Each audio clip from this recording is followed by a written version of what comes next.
Well, here's some breaking news coming in from Bengaluru. A day after BJP MLAs staged a walkout from the meeting, which was attended by all MLAs and civil society members, the issue of VVIP flyover will be raised in the cabinet meet today. That's the latest that's coming in from Bengaluru on the controversial steel flyover issue. Remember, this is a flyover which is proposed to be made for the convenience of VVIPs. There is massive support against it in the civil society, and that has also led to the opposition taking up this issue. Yesterday, all BJP MLAs staged a walkout from the meeting, which was attended by the MLAs in Bengaluru and civil society members. And now the issue of this VVIP flyover will also be raised in a cabinet meet today, is the latest that we are picking up on the issue. At the same time, there are also plans to meet the governor by several civil society members, and they want to create awareness about how harmful this VVIP flyover is going to be for the environment if the government goes ahead and constructs it. Let me go across to my colleague Pooja. She's joining us live from Bengaluru now. Pooja, first of all, give us an update on what to expect today in terms of this chorus which is growing louder against the VVIP flyover. How are they making their presence felt to the government so that it doesn't go ahead with the project?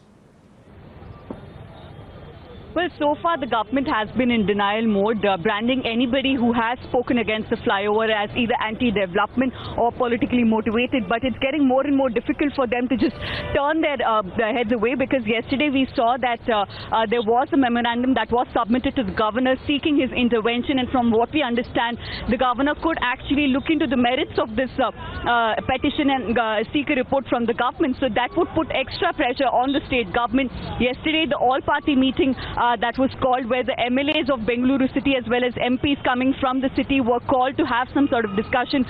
That didn't go too well, with BJP MLAs storming out, saying that those who wanted to speak against the flyover were not even given a chance to speak up in that meeting.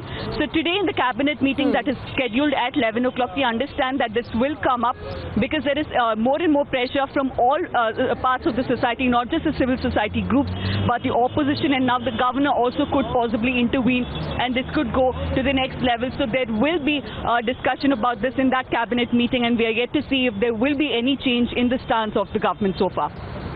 Right, so we know that prominent citizens have been protesting desperately against the construction of this steel flyover for VVIP convenience. As far as the political developments around this are concerned, Pooja, I believe the issue of the flyover will be raised in a cabinet meet today as well. Give us a sense of how several political parties are divided on this. Well, so far everybody in the government has been speaking in one voice, be it the minister in charge, KJ George, or the chief minister or any other cabinet minister. They have been speaking in unison on this particular matter, saying that this is the need of the hour.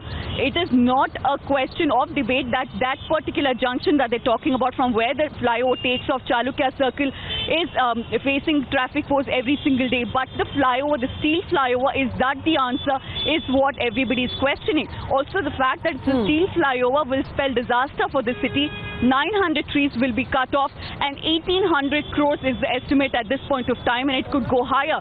So clearly, looking at it from all points of view, it is only going to be a disaster and will not help the people of Bengaluru, which leads us to the question that if the common man on the road does not want this flyover and says that we won't even be able to afford it because we will have to possibly pay to use this flyover given the cost of the flyover, then why is the government insisting on it?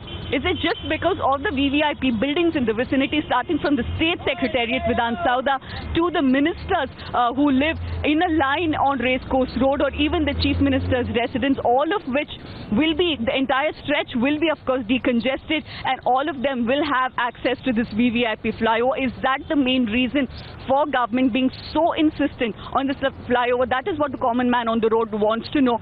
And this is what all of the groups that have been protesting. Even if the government wants to provide convenience to VVIPs, Pooja, is this the only solution? Do they not see the environmental loss it will cause by cutting down 900 trees, and the financial cost that it will incur? 1,800 crores is quite a huge sum. Can the government of Karnataka afford that? That's exactly the point. And the agency that is supposed to carry out this project, the BDA, has time and again expressed that they don't have the kind of funds. When we talk about other flyovers in the city that need some sort of repair, they have said that our coffers are empty and we don't have the funds necessary. Now, from where do they plan to bring 1,900 crores to start this project is something that everybody wants to know.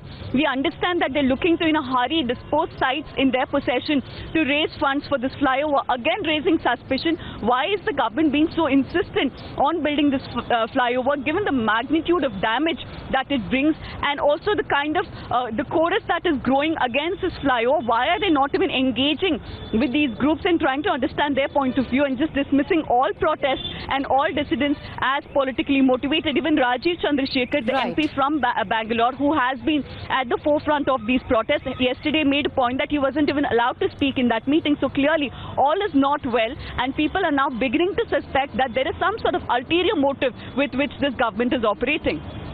And Karnataka government will soon come out, will have to soon come out and answer those questions coming in from citizen groups. Thanks very much, Pooja, for joining us with those inputs. We'll take a quick break here and be back with more news and updates.